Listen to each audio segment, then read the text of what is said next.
Uy, yan na! Ay, sorry! Ayaw, wala. Kasi awa.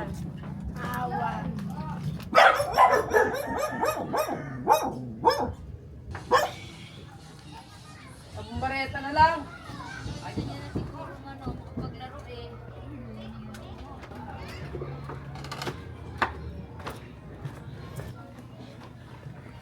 Hello ate.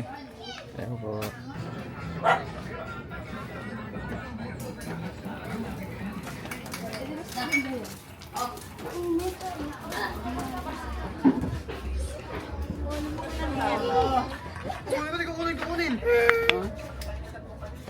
Ito po yung munting aplaya, tama ba? Or applying munti po ang tawag dito, Nay?